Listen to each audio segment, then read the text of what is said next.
Hello, everyone. It's Kazi again, coming live, and as is most often the case, unscripted.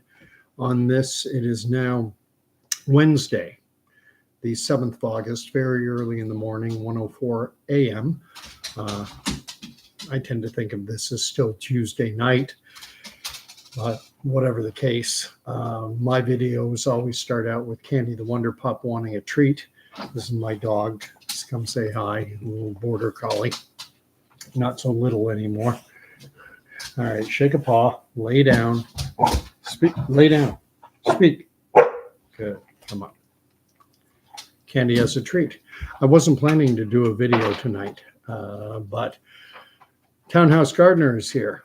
Hi, Townhouse, good to see you. Wanted to talk about what I view as the pending and inevitable, unavoidable war that's about to break out between Israel and Iran. Not sure exactly when it will start, not sure exactly how it will start, but I am convinced it will start, and soon. And I have a date circled in my mental calendar of the 12th or 13th of August. Which I'm going to get into. It's something called the Tisha B'Av, and I might not be pronouncing that right.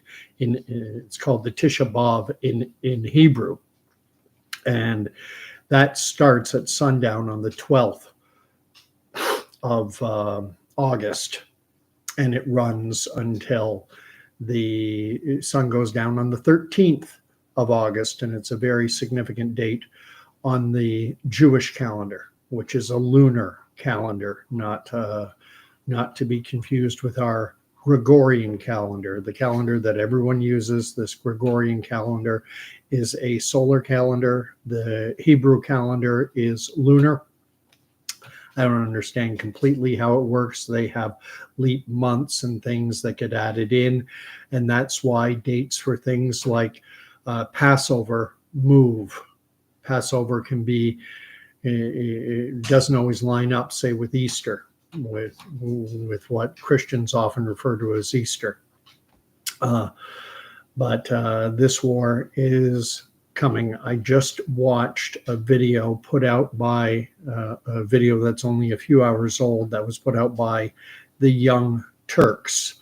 And some might be surprised to find out, if you're familiar with my channel, my politics, my worldview tends to be decidedly on the right side of the political spectrum. I like to think of myself as center right, but those on the left often say that I'm on the extreme right. It all depends.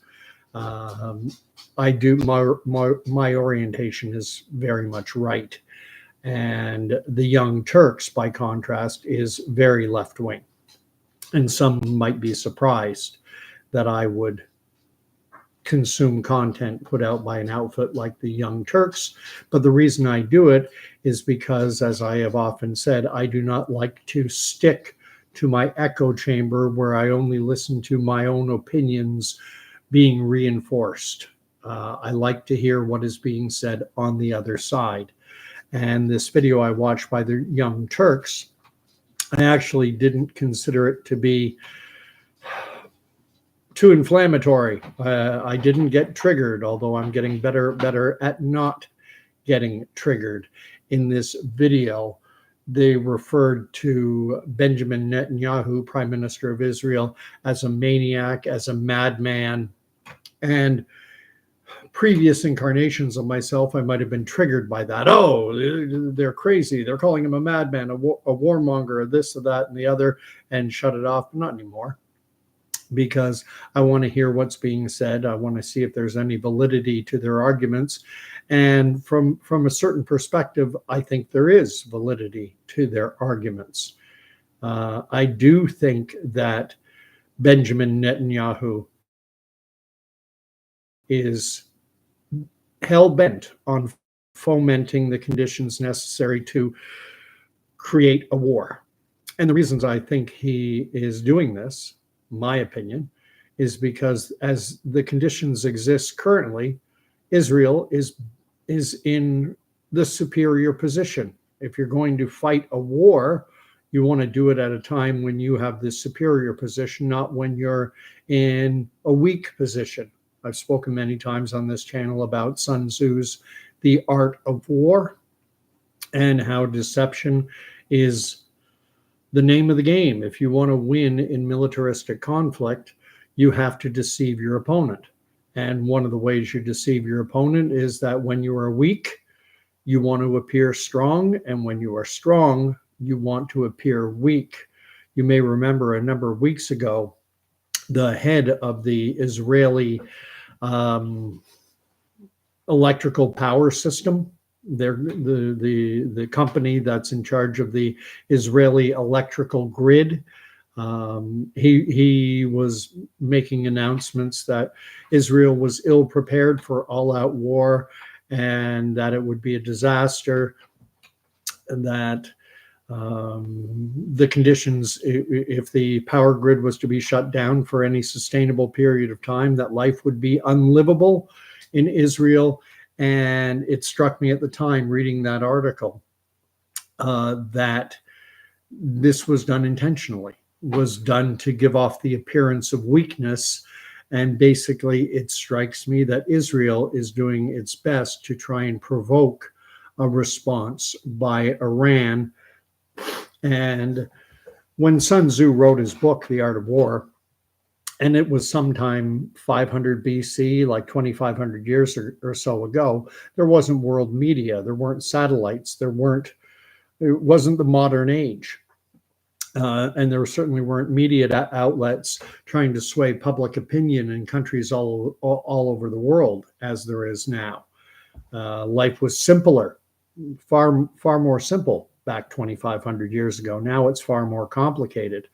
And if Israel was to act preemptively and to strike Iran, TJ is here. God bless. Good to see you, my friend.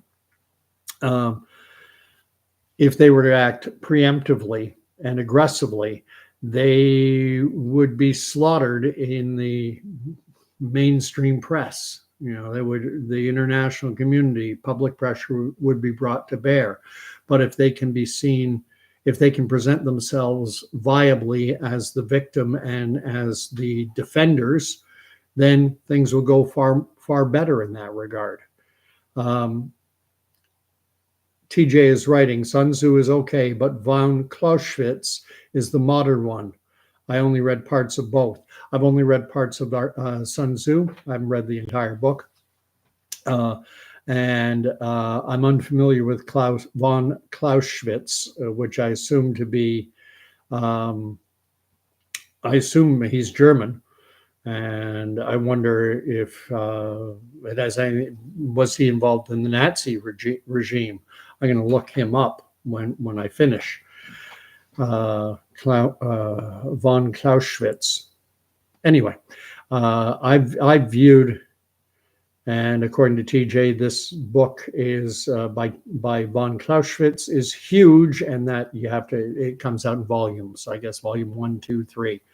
But getting back to the point I wanted to make, I've always viewed this war as inevitable and unavoidable, going back to, I guess, May, June of 1949, when Israel, the modern nation state of Israel, came to exist. No, TJ, don't worry about it. I enjoy the engagement I get from you and Townhouse and everyone else, and Monarchy, Sharunian, all you guys. Jason King, it animates me. It makes these so much fun. So do not worry about interrupting. Randy Kinder is here, saying, have faith, will no war. I think you're meaning to say, I'm guessing that you're meaning to say that we should will it into being through faith that there will be no war.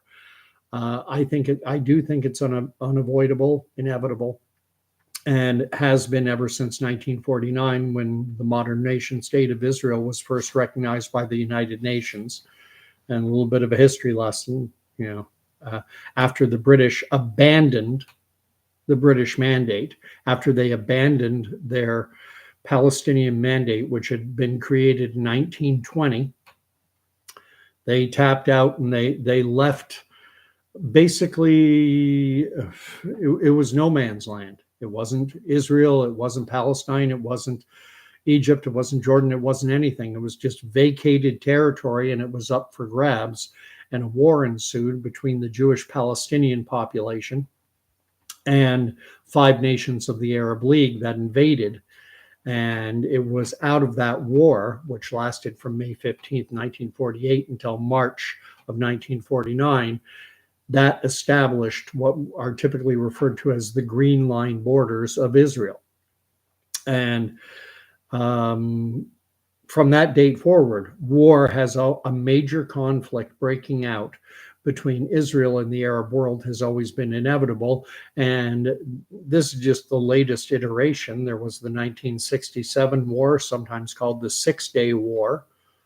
And then again, there was another war in 1973. I think 1973 was the year that is referred to as the Yom Kippur War. Yom Kippur is the holiest day on the Jewish calendar. It's called the Day of Atonement. It's when you're supposed to forgive everyone of their sins, and you're supposed to ask for forgiveness for your sins. And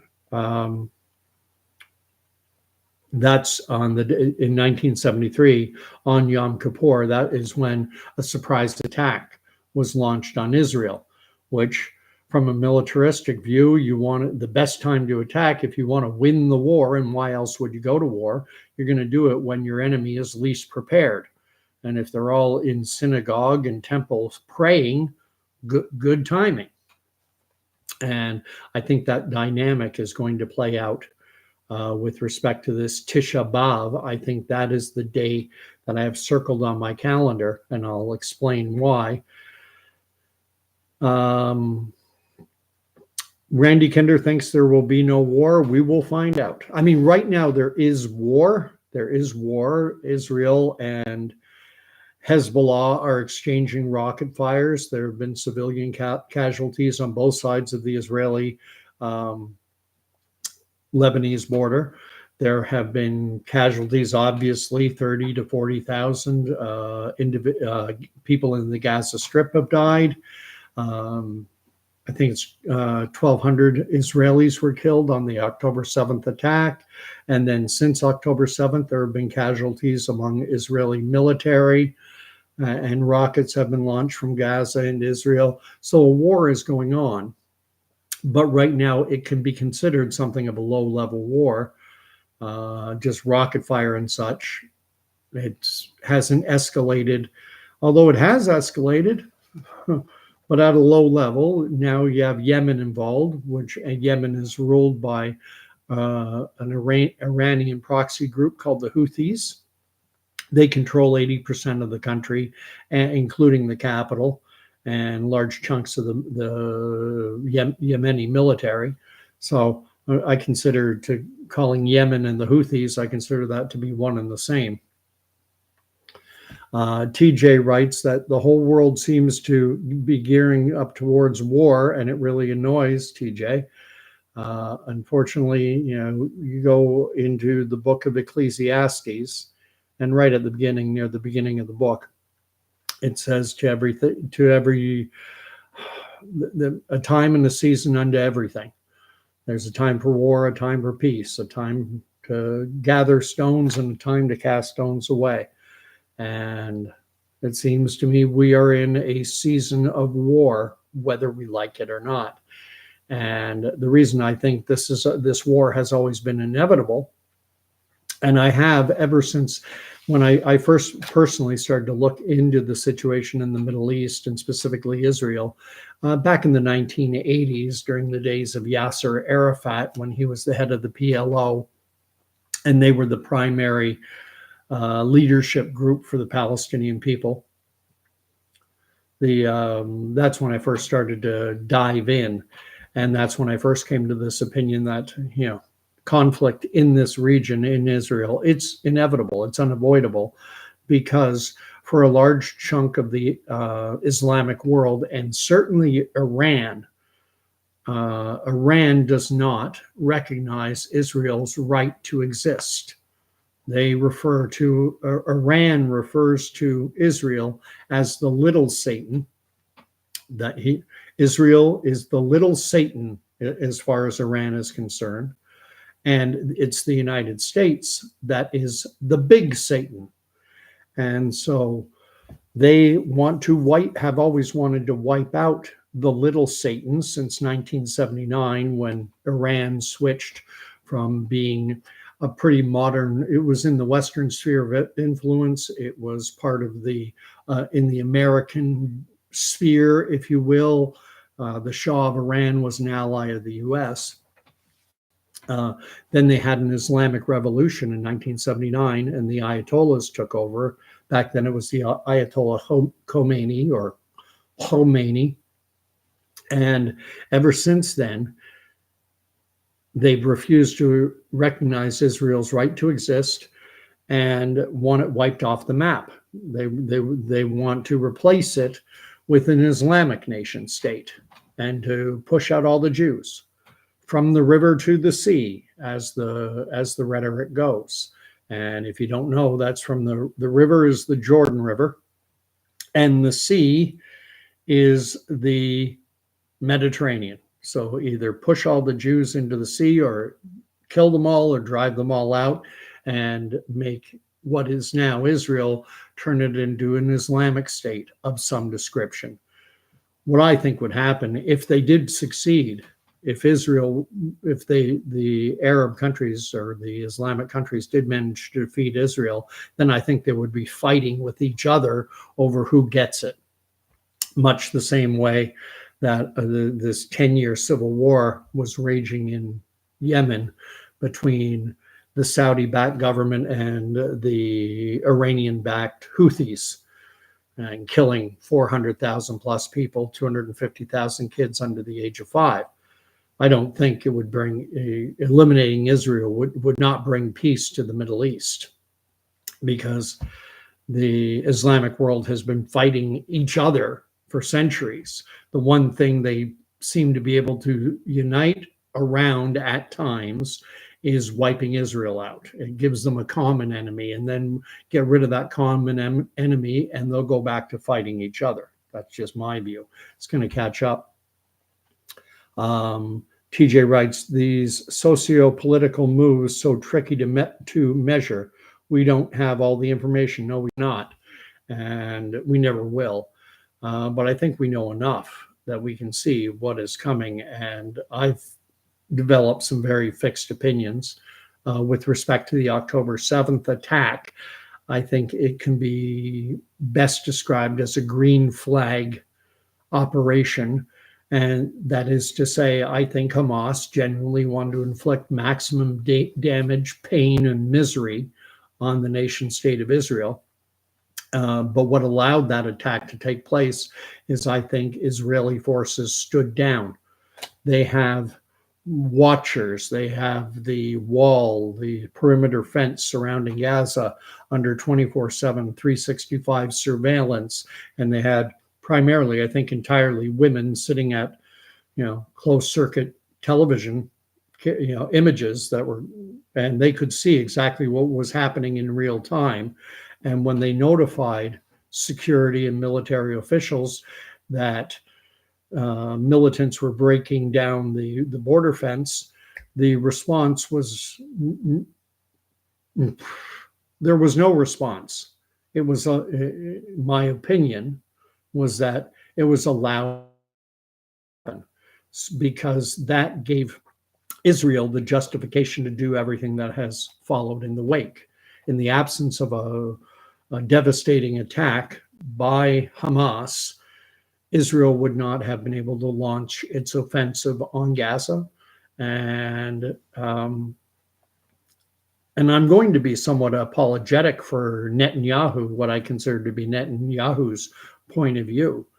And the only thing that's prevented the Iranians and much of the Islamic world from wiping Israel off the map, what has prevented it is a lack of capacity. The desire has always been there, but they haven't had the capacity to do that which they wanted to do.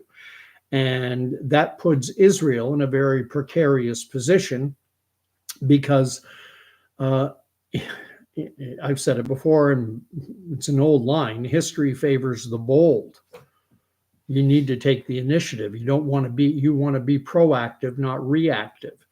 And so if Israel just sits back and waits while Iran and other Islamic forces around them build strength, and at some point they could achieve the capacity to fulfill their aims of wiping Israel off the map. And so, do you sit back and wait until you are in the weaker position, or do you try to foment the conditions for war while you have the superior position?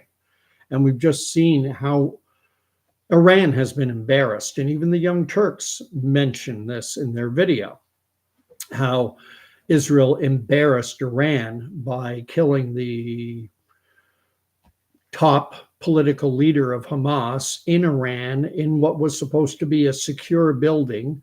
There are intimations that it may have even been Iran's own security forces, compromised individuals who were made to carry out the bidding of Mossad, which is the intelligence service, CIA, of Israel. Going to catch up. TJ writes about Arafat. He was the favorite of the Swedish government. Yeah. There is a tendency in human nature always to, David and Goliath. We cheer on David. We don't like the Goliaths. We always root for the underdog.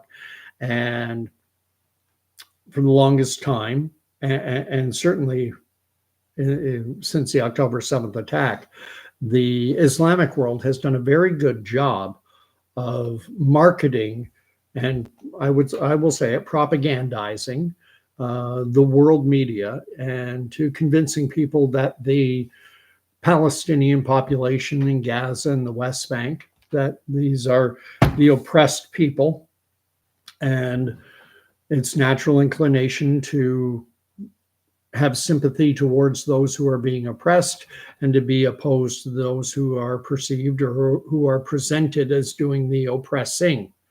I think it's a simplistic way of looking at things, but that's the way most people operate. It's a very complicated world. This is an incredibly complicated situation.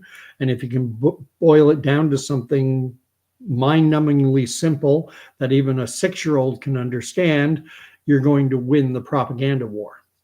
And the Palestinians and their, Al Jazeera and the Arab world have done a good job of propaganda. They even have, LGBTQ for a free Palestine, which is ironic as hell when you consider that radical Shia Islam, which is what groups like Hamas operate under, have no tolerance at all for homosexuality. If you're a gay individual in Gaza, would be thrown off a building, or as someone remarked the other day, out a window. You'd be killed.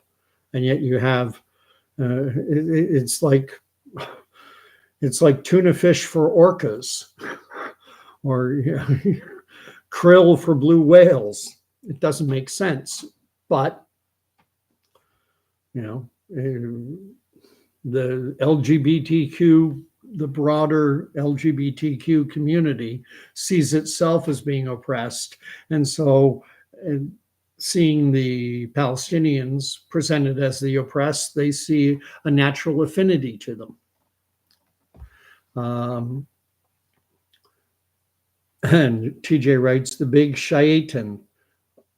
Oh, us, of course, yes. The United States and her proxies were the big Satan to Iran. Israel's the little Satan. The United States is the big Satan.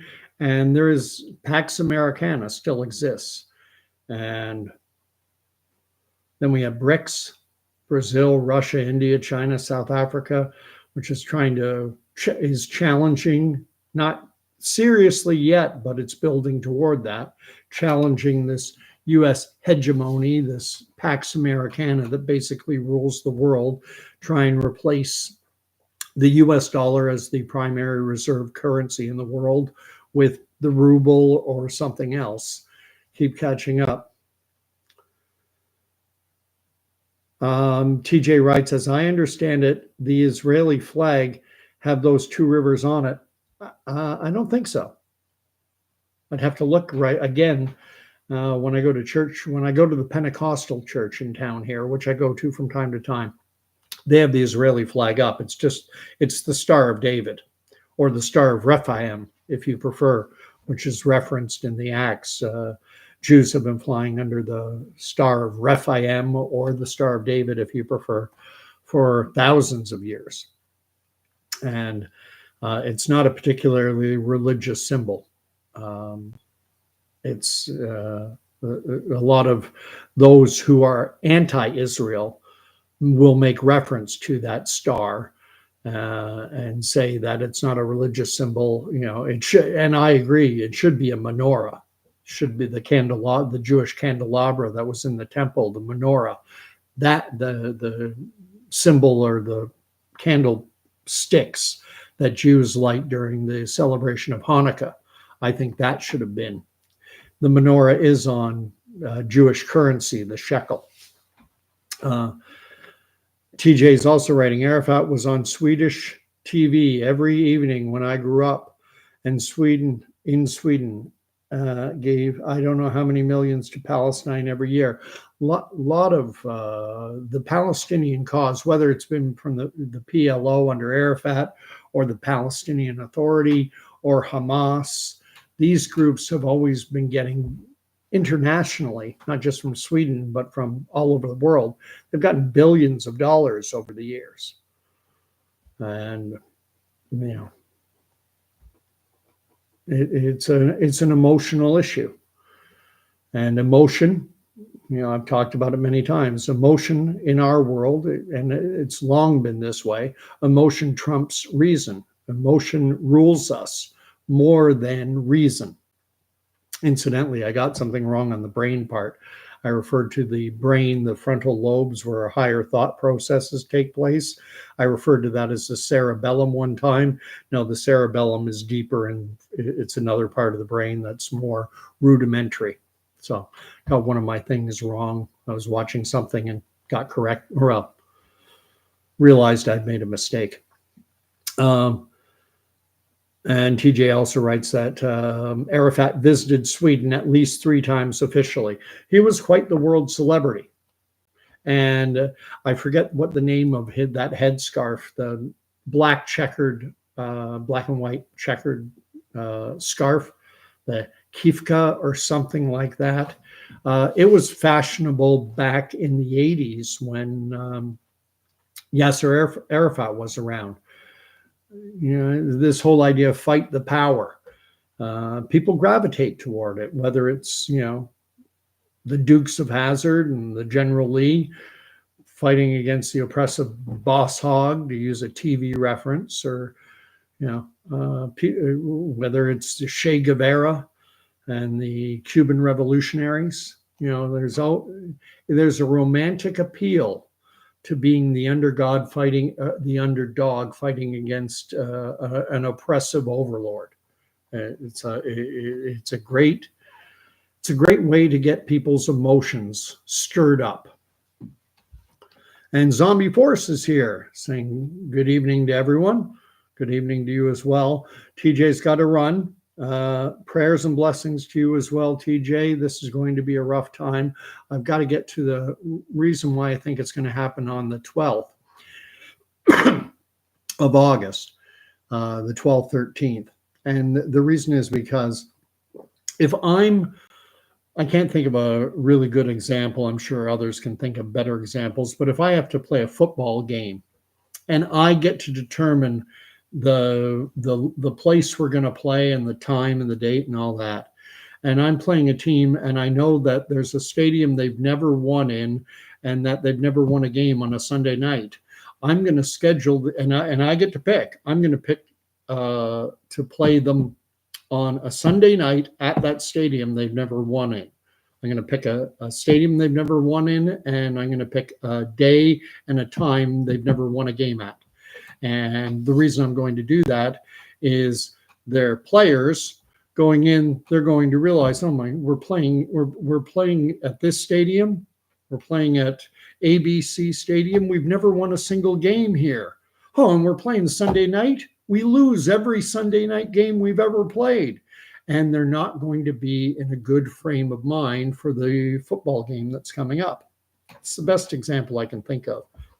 If I'm challenging someone to golf, and if they tell me they hate Barkoven Golf Course, I'll say, well, let's play Barkoven. All right, well, don't ask me to play before 8 o'clock in the morning because I don't play well unless I play afternoon. Well, we're playing Barkoven and we're going to play it at sunrise, 7:30 a.m. I'm going to set myself up to have the best chance to win. And I'm going to share this. And I'm not the only one saying this. This is not an invention of mine. I heard this from other individuals. I'm just waiting for my screen to share. There we go. Share. And this is from just Wikipedia, which I realize many, will know it's not the greatest source in the world. But I find 99% of the time what's being written on Wikipedia, 100% bang on the money. So there it is. And what it says is Tisha B'Av, and I don't pronounce, is an annual fast in Judaism on which a number of disasters in Jewish history occurred, primarily the destruction of both Solomon's temple by the Babylonians, Nebuchadnezzar, and the Second Temple by the Roman Empire in Jerusalem. They both happened on the same day, on this 9th day of the month of Av. See what it says about Av. Av is the 11th month of the civil year and the 5th month of the ecclesiastical year on the Hebrew calendar, a month of 30 days. And it occurs in July or August on our calendar.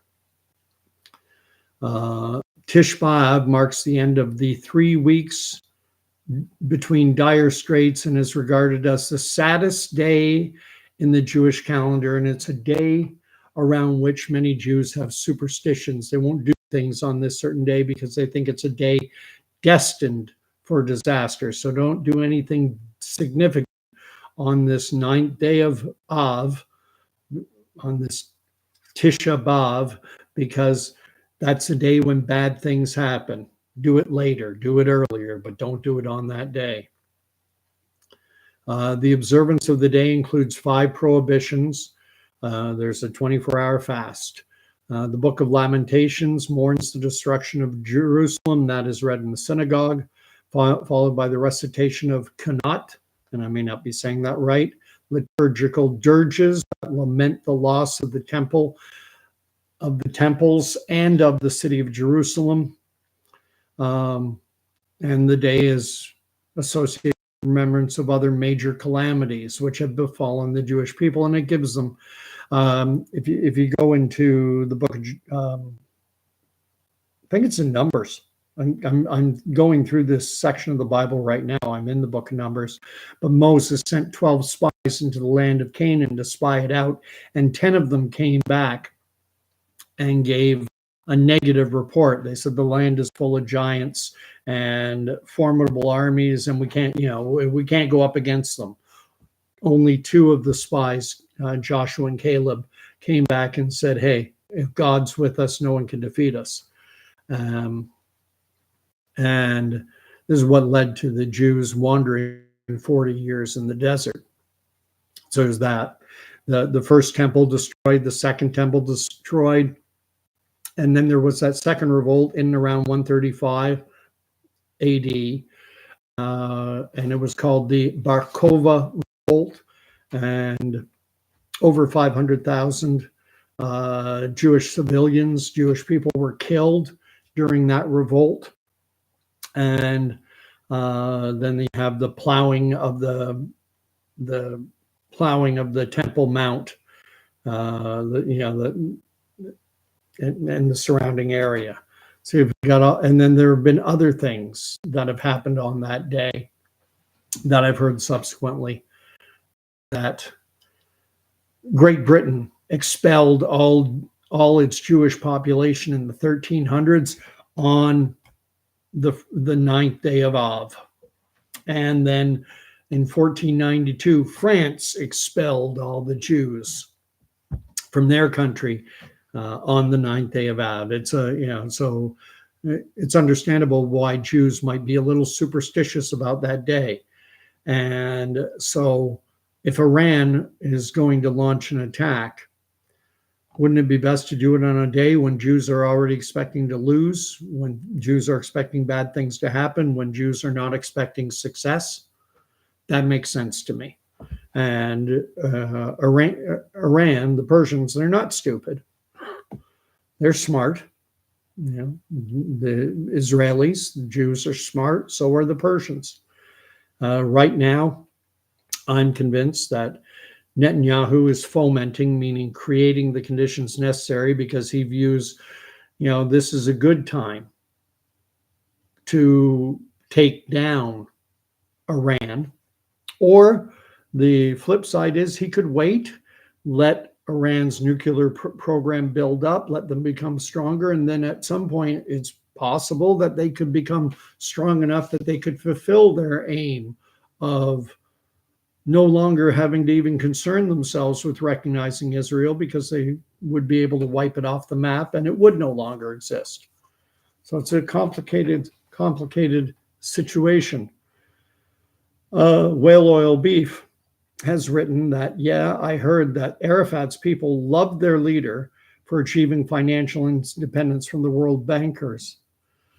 No wonder they wanted him gone. Well, the PLO was kicked out of Jordan. They were headquartered in Amman, Jordan, and then they got kicked out because they tried to take over Jordan. And there's some logic to that, because Jordan was also part of the original Palestinian Mandate. When Great Britain established the British Mandate for Palestine in 1920, it included all of present-day Israel and all of present-day Jordan. So Arafat trying to take over Jordan was part of Palestine. So there's some logic to that. So Jordan, obviously, they kicked him out, and then they went to Lebanon. And then what you had was a massive civil war in Lebanon, and Beirut just absolutely got destroyed. My friend George, who I've done a podcast with, it's available on here under the video tab, because it wasn't done live. I think we did it over Zoom. George is Lebanese. That's where he was born and lived and went to school for years. And then he subsequently emigrated to Canada. And amazing guy, because he speaks English, French, and Arabic, Lebanese. And it's from him that I learned that Lebanese is simply a dialect of Arabic, much the same way that Quebecois could be said to be a dialect of French. But that's pretty much all I wanted to talk about tonight. We're right now the 7th, and so we're only 5 days away from this Tisha B'Av, from this 9th day of Av. Again, most people know the way it works on the Jewish calendar is on the Jewish system is a day starts when the sun goes down. So Saturday, which is their Sabbath day, starts Friday night at sundown. That's the start of the Sabbath. So the start of the 9th of Av will fall on the 12th of August on our calendar, on the Western Gregorian calendar. Once the sun goes down on the 12th, now it is this 9th day of Av. And so it's the 12th, 13th of August when all hell could break loose. It could happen before that. I think there may be some, I refer to, they'll be jabbing at Israel, maybe testing their response. And it seems to me the United States is trying to, they want Israel to just play defense. They don't want them playing offense. There are reports saying that backdoor channels, or whatever you want to call it, the deep state in Washington, that they were very angered over Israel's assassination of this senior Hamas political leader, their top political leader, that was killed in Tehran. But it just shows the capacity of Israel to reach deep into enemy territory, right in their own capital, in a secure facility. You're not safe anywhere. And whale oil rates 6th on my watch. I don't understand what you mean by 6th on my watch. But anyway, I can't always, it's the problem with chat, with live chat, with text. I'm talking, you're texting. They don't always work together perfectly well. Anyway, God bless. I'll end it the way I always have been, because times are going to get rough. And I'm planning to do another video. Zombie Force is writing something. He's writing, I'm not attempting to distract from the subject. I do hear the context. I will just poetry a messenger. Less than 90 days looking south. It will be difficult. Positive on violence, red, blue. Okay.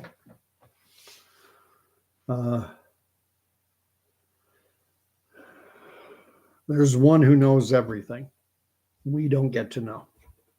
And the best we can do is to rely on him.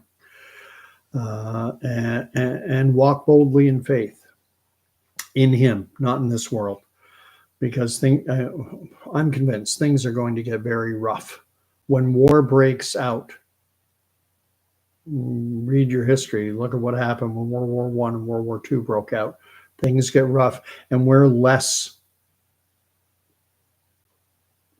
less equipped in today's modern world to confront the challenges I think we're going to be facing. You know, our grandparents, our great-grandparents, great-great-grandparents from World War I, World War II, they knew how to do things that we don't. And so they were better able to navigate things than we will be. But with faith in God, we can overcome this world, and we will. You want me to put on a wig, Sharunian? No way. No way. I'm never wearing a rug or a piece or a toupee. Anyway, God bless. May the Lord bless and keep you. May the Lord make his face to shine upon you. And may the Lord, even in this season of war, may the Lord grant you peace in your spirit, both you, me, and ultimately, let's look to the Prince of Peace. So I'll leave you there. And my next video, I want to talk about worship and music and worship. Why do we sing? Why do we sing in worship? After doing my video, and I talked about that Grace Life Church in Edmonton that opened up their doors and kept gathering week after week. And then they had their building taken away, and they gathered secretly, and they broadcasted over YouTube. And I rewatched their video and listened to their singing, and it gave me such a warm, wonderful feeling. And I wanted to share that. I think I'm going to do something. I'm going to do a live stream, but I'm going to share that service and share the singing and react to it. Understanding the context of, I think it was early 2021. I think it was April 2021. James Coates had been thrown in jail for daring to gather, to worship, and to not, because he wouldn't close his doors to people who wanted to come and congregate and wanted to hear God's word and wanted to sing joy and praises to God, and they wouldn't let him do it. And they still did it anyway. And man, it was good. So that may be my next one. Anyway, God bless all, and we'll talk to you soon. Good night.